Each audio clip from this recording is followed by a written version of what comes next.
我哋今日繼續嚟講下印度絕對一路高潮啊！不過大家嚴肅啲，唔好笑啊！嗱，我喺網上面聽翻嚟噶，唔係我作古仔黑佢噶。喺印度同巴基斯坦嘅邊境咧，兩個國家咧有個傳統嘅儀式嘅，啲士兵咧會輪流做 show 啊、握手咁樣嘅啊。但前排印巴衝突嗰陣咧，呢個傳統儀式咧就暫停咗嘅啊。而家停戰啦，呢個儀式咧就出翻嚟啦。不過因為俾人打6部飛機落嚟咧，而印度佬咧落唔到面啊，所以咧就唔會握手噶啦。咁前幾日咧喺呢個儀式嗰度咧，印度佬啲衛兵咧仲走過去挑釁呢個巴鐵啊。咁巴鐵咧梗係輸人唔輸陣啦，咁掉頭咧用氣勢壓住佢啊，足足啤咗佢10秒鐘嘅，俾到印度佬咧開始唔自在啦，喐來喐去咧好似點人咁樣嘅。巴鐵見到咁咧都費事理佢啦，掉頭就走開啦。點知印度佬突然間咧，好似趙子龍上咗身咁樣啊，渾身是膽啊，居然兇啊巴鐵。咁巴鐵咧就一調轉頭啊，兇翻個轉頭啦。跟住呢個 moment 咧就經典啦啊！印度佬俾阿巴鐵咧呢個轉身啊嚇咗嚇，連裝備都自爆埋啊！支槍個彈簧咧飛埋出嚟嘅，跌咗過阿巴鐵嗰邊嘅啊，連拼多多都嚇親嘅，即刻出嚟澄清啊！唔係喺我度買㗎，我哋質量冇咁水㗎。跟住巴鐵咧就將條彈簧掟翻過去啦，講一句 Made in India 衰過神農茶咁樣嘅。咁呢個時候印度佬啲自己友咧都睇唔過眼啦，行過咗一條彈簧，同條友講退下，太丟人啦！印度啲軍工差咧就全太陽系都知㗎啦，但你以為佢淨係武器差啊 ？No 啊！我大家講過啊，今日條片咧會一路高潮嘅，冇冷場嘅。印度佬啲散兵訓練啊，由於軍方咧貪污腐敗到離緊晒譜嘅，所以經費不足嘅。我跳傘嗰陣咧冇備用傘嘅，但咁都算啦嚇。佢為咗節省呢個經費咧，傘兵日常訓練咧，你老尾係用模擬器嘅啊，所以70%嘅印度士兵咧都唔識跳傘嘅。有次印度啊對外展示自己世界第3嘅軍事實力啦，咁搞咗個特種部隊嘅跳傘表演咁樣嘅，整個一堆咧國際友人咧嚟參觀啊。33位英雄咧喺部飛機度飛出嚟啊，點樣知咧？點扯個降落傘咧？都打唔開嘅，33條友咧同時大叫碌柒咁樣，最尾33件咧死咗34件嘅。咁點解會死34件咧？因為咧有佢跌落嚟嗰陣咧砸死咗個農民。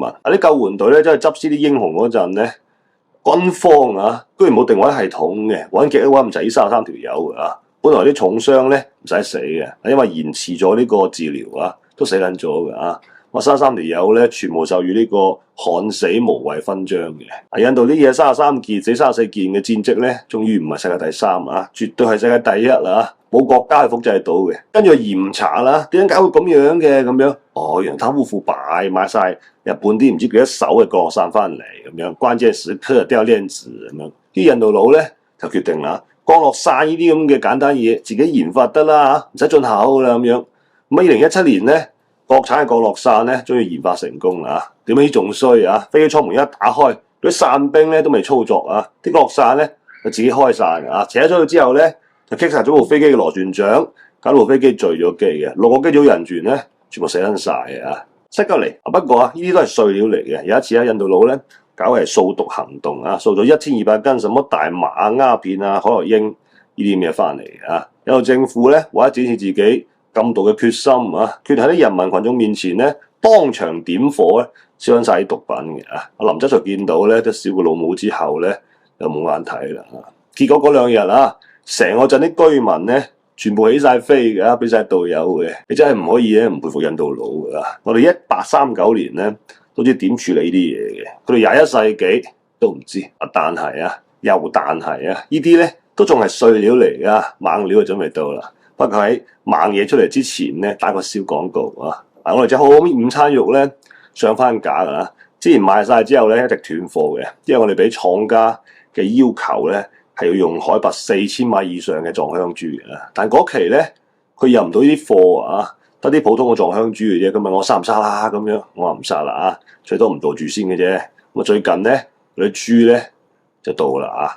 就搞翻啲午餐肉出嚟啦！我相信啊，食過嘅朋友咧都真係好嘢嚟嘅，強烈建議各位朋友咧試下啊，同市面上面所有貴嘅午餐肉對比啊，隨便對比啊，冇得輸嘅，真係好食㗎！肉嘅含量啊、香味啊、軟硬度啊，對午餐肉有研究嘅朋友咧，拍口就知㗎啦，呃唔到人㗎。條 link 咧就喺下邊，咁樣嘅朋友咧篤佢啦，篤完咧我哋繼續高潮印度。印度空軍咧，我哋講過啦，航母咧，我哋講過啦，今次係潛艇啦。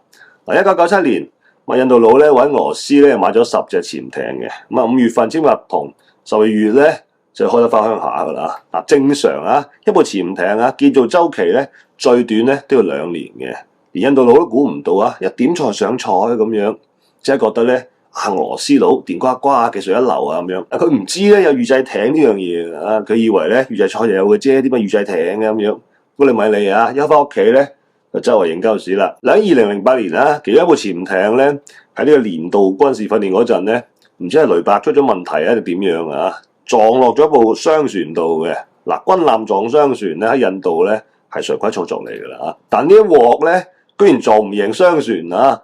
拖翻去咧整咗1個月嘅，所以復出無奈咧，停喺海軍基地嗰陣咧電池咧突然間短路嘅，咁潛艇火燭啊，燒死一個技師，不單止咧成部艇都重傷嘅。呢個時候印度佬終於認識到預製艇嘅威力啦，咁嬲啦，於是咧即刻叫人咧拖翻俄羅斯咁樣，要俄羅斯佬售後咁樣。俄羅斯佬咧都唔敢怠慢呢個又傻又有錢嘅大客啊！一拍張台咧就話啦，既然要售後咧，不如再幫你裝啲好嘢上去啦。你睇我啲碌導彈型唔型啊？咁樣攞去嚟偷襲呢個我啲軍艦啊咁樣，好嘢嚟㗎。而且咧我仲有好多新嘢啊，好嘢可以幫你裝上去嘅。印度佬一聽，咦可以偷襲隔離屋咁樣，即刻精蟲上腦啊！簽合同咧買咗幾粒翻嚟嘅，又升級咗一堆裝備咁樣啊。於是咧啲嘢二手預製艇售後翻廠大收嘅訂單咧，又俾俄羅斯佬咧賺咗8000萬美金。2013年1月啊，呢個3艘潛艇咧重新俾翻印度佬啦，無線電啊、聲納啊、雷達啦，冚唪唥升晒級㗎。尤其係掛咗幾碌嗰隻俄羅斯水佢買嘅導彈之後咧，啲底氣都即刻唔同晒啊！我喺8月13號咧，部潛艇咧就開咗個猛賣嘅。我諗住喺印度獨立日嗰陣咧晒出嚟耀武揚威啊！但通常唔出意外咧，肯定會有意外嘅啊！當晚喺碼頭度咧，突然間砰砰砰大爆炸咁樣嘅，部潛艇咧出師未捷身先死啊！炸沉咗自己嘅，不單止啊，連隔離咧停住部同級嘅都俾佢炸爛埋啊！當日咧，印度嘅頭版頭條咧，啲報紙嘅頭版頭條咧冚唪唥都係呢個新聞嘅。國慶咧變咗呢個國喪嘅，於是國防部長咧就落 order 啦，徹查咁樣，但查都要撈翻上嚟先知發生咩事㗎嘛。印度佬咧撈咗幾日先發現啊！堂堂14億嘅人口大國，居然冇人才，有冇裝備啊？打撈沉喺自己門口嘅潛艇嘅，咁點樣算咧？我有揾幫手啦。隔離屋咧，肯定唔會求噶啦。為咗展示我大印度嘅公平、公正、公開，唔貪污啊！我哋全球招標，最尾俾一間咧美國打撈公司咧呃咗4000萬美金啊！用咗10個月，再將呢堆咁嘅廢鐵咧撈翻上嚟嘅。撈上嚟之後咧，好快發現咗咧事故嘅原因啊！原來部潛艇咧諗住掛啲導彈出去裝 B 嘅啊，點知船員咧操作不當啊，兩粒導彈咧發射咗嘅啊，一粒咧就打中咗自己嘅碼頭嘅，一粒咧就喺個魚雷管度咧爆炸噶，跟住造成咧其他魚雷連環爆破嘅，18個船員咧就即刻走咗去見濕婆啦。呢一嘢啊，印度佬咧創造咗幾個世界第一出嚟嘅，成為咗第一個啊用呢個反艦導彈咧擊沉潛艇嘅國家嘅，第一個用呢個反艦導彈咧擊中陸地嘅國家啊！第一個咧用一粒反艦導彈咧打沉2隻潛艇嘅國家啊！前無古人咧就肯定㗎啦。至於後邊有冇來者咧就難講啦。不過咧應該幾難複製到啦。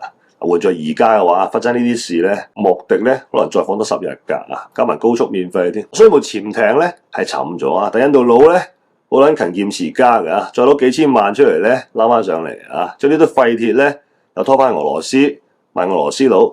大哥咁嘅款，仲有得掹啊咁樣。俄羅斯佬一睇，屌奶慳到咁，散晒仲想掹咁樣。但既然有生意送上門，肯定接㗎啦。我試下啦嚇，但搶收費咧，你要提前俾喎咁樣，咪先咧我唔整㗎。於是印度佬咧就俾俄羅斯趁機咧稅咗8000萬美金啦。咁過7個月啦，俄羅斯佬整都冇整咧，就走去同印度佬講。對唔嗨住啦！呢鋪咧真係搞唔掂啦，我盡晒力啦咁樣，部潛艇成抄㗎啦，冇得救啦咁樣。條屍你仲要唔要翻啊？唔要嘅話咧，我揾新買佬嚟稱㗎啦咁樣。